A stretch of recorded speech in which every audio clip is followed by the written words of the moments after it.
guys, what's up? Welcome back to the Heap, where we review all of the computers in my collection, go over their history, and then benchmark them. Today, we're back in Gateway Town with a Gateway 2000 computer.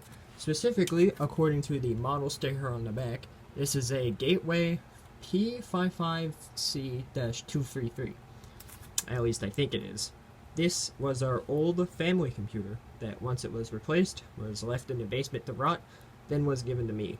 Unfortunately, due to its old age, or capacitors or something, I don't know, sometimes it doesn't like to post. So this thing causes me a lot of problems, and it took a lot of effort to get this episode made, but here we are.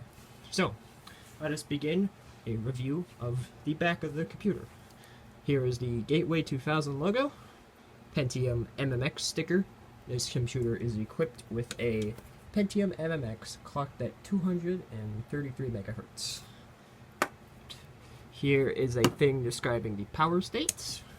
If we move the camera up, this is the power button. This is power indication, and that's the hard drive LED. Here we have a floppy drive and a CD-ROM drive. Now, the funniest thing about this system, it has a bib. Look, you can pop the front off, and then you have 3 more systems. I guess this could also be a G5-233. There's like 4 different model numbers, okay? I have no idea what model this is. All I know is it's a fucking Gateway. Put the bib back on, and now let's move over to... And now, onto the back after my camera freaking died. This is what I get for using an iPhone 5S.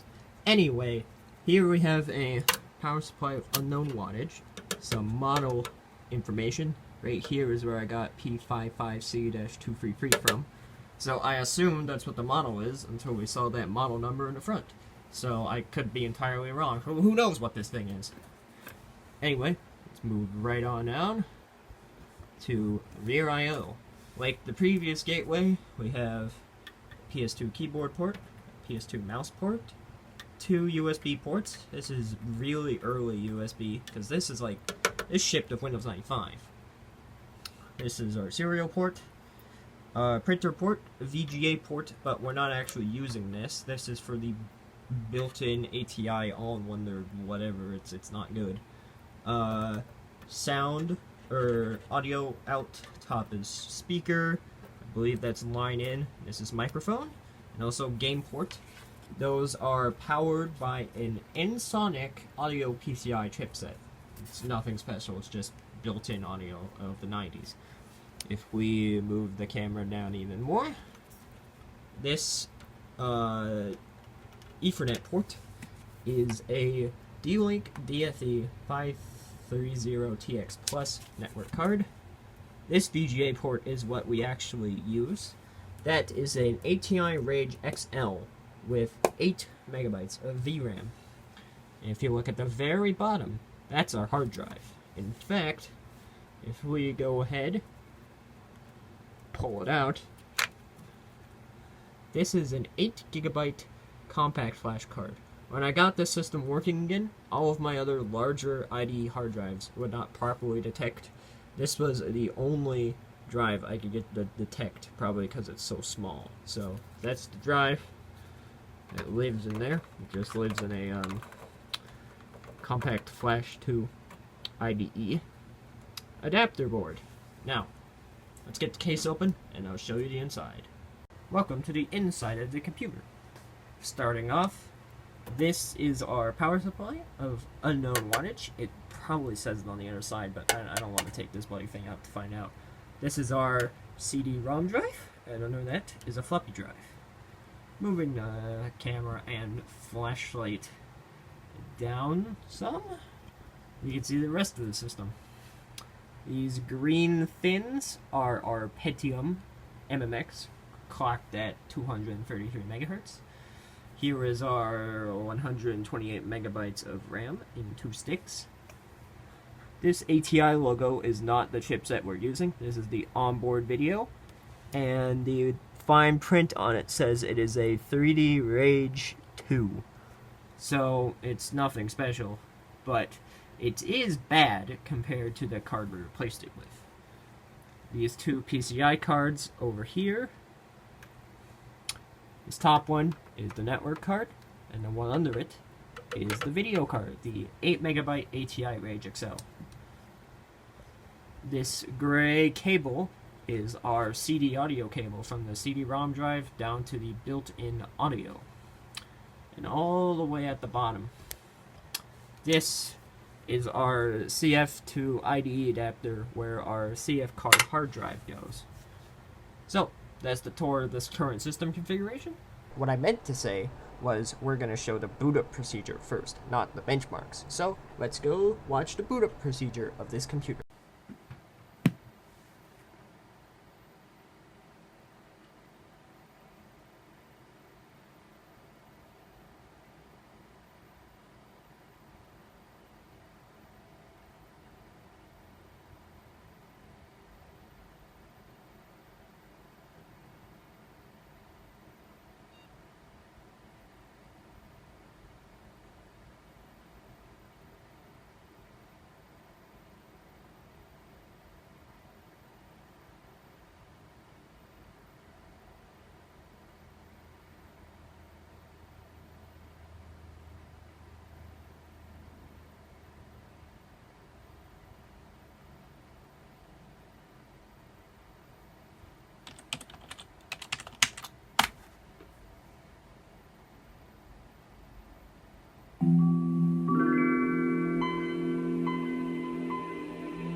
Now we may begin the benchmarking part of this video. As per the last video, we will be performing the same 4 tests, which are 3D Mark 1999, Super Mario 64, Unreal Tournament 1999, and Quake 3. Unreal Tournament 1999 finally gets a time to show how hard it is to run, even at a low resolution of 400 by 300, 16-bit color, and low everything else. It only averages about 16.7 FPS and frequently drops below 10.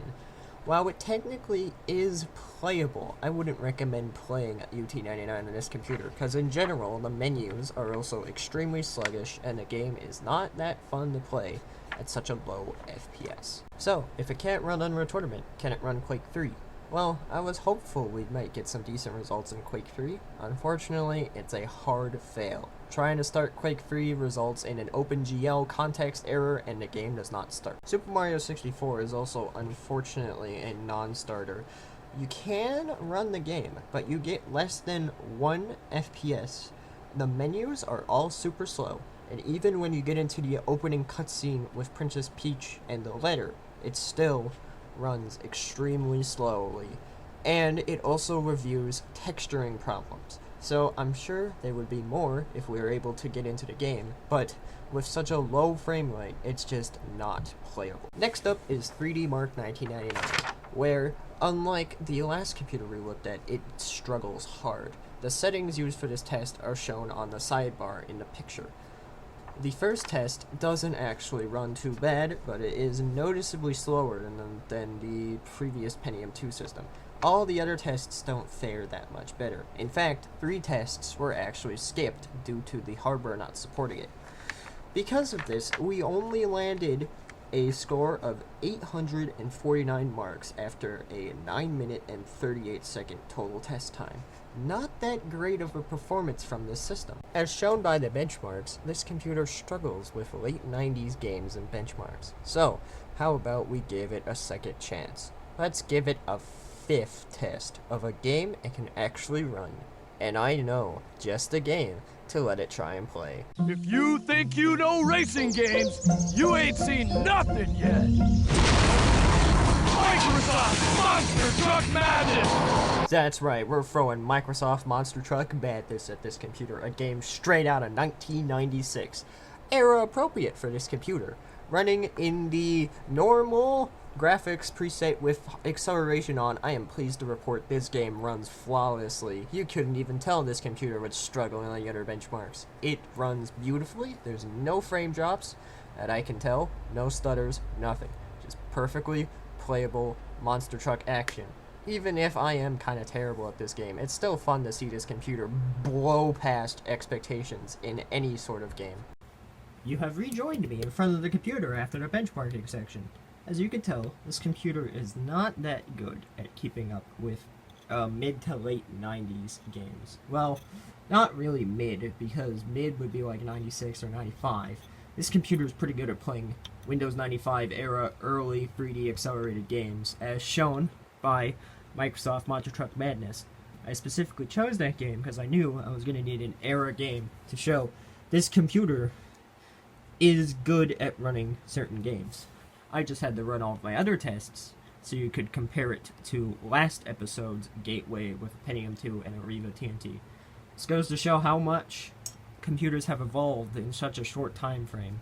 But that's all I got for this episode. I hope you enjoy it, and stay tuned for the next computer I cover, which I don't actually know what it'll be. So, see you guys later.